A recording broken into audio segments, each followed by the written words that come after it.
Actually, it's our privacy policy. In one of our other videos, we talk about in agency that we have a duty of confidentiality. And the reality is that the state of Washington treats individual real estate agents just the same as they do corporations. So we actually have to have a privacy policy on hand for you. And so we will be sending out to you to sign digital a version of our privacy policy. And it basically just lets you know that we collect private confidential information about you that is not of public record out there. And it just talks about who we have to share that with should it ever arise. So if there were ever a court case in the future, yeah, we would have to do that if we were compelled by a court. But otherwise, unless we have your permission, we keep it private.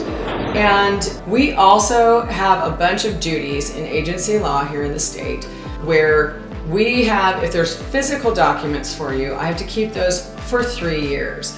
My brokerage has to keep them for 6 years because most items of statute of limitations run 6 years long. Here's what we also do with those documents. After the 3-year period for any of the physical documents, we shred them. So we've done either shredding events, we also have shredders here at the office, but we make sure that your information is kept confidential throughout the whole thing.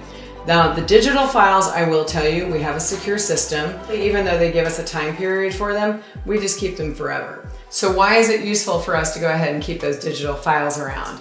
Well, we've actually had situations where clients have called 10, 12, 15 years later, and they're looking for something very specific. So let's say somebody had bought a house from us and then they sold a house 15 years later.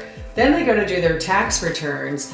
And we've actually been able to help those clients out because we've been able to go back, find their documents, and then get them the things that they need. So we do try and keep as many things as possible that are part of the actual paper trail that the state requires us to track.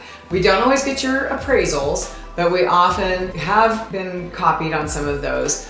Oftentimes we even still have an inspection report if it was sent to us in a digital format. So it's always worth asking whether we have it or not. And definitely if we have it, we'll be sure to share it with you. But nobody in our organization should be asking you for really private information like your social security number. That's why you have your lender. The lender is asking for those kinds of details because they have to verify who you are on the financial side of things. We don't handle your financials. We're handling your contract. We're handling the preparation of your home. We never at any time need any of that information. The only time during this wild ride of real estate that I've been in since 2003 have we ever needed information like that was when we went through the Great Recession and we had to deal with short sales. And back then we used to have validating information, and most of the time we didn't even need the full social security number, we just needed the last 4 digits. So I just want you to know, if you ever are asked something like that with anyone in our team or anyone as part of your transaction, please alert me right away because we want to make sure and let you know if that's an appropriate person to be asking that information. There are times that the Escrow Company also needs that, especially if they're doing payoff statements, utility payoffs, things like that. They do sometimes need your details, and they frequently have you fill out a document for that so that they show that you're giving them permission to do so. But over here in Team Reba, you're never going to be asked for that information.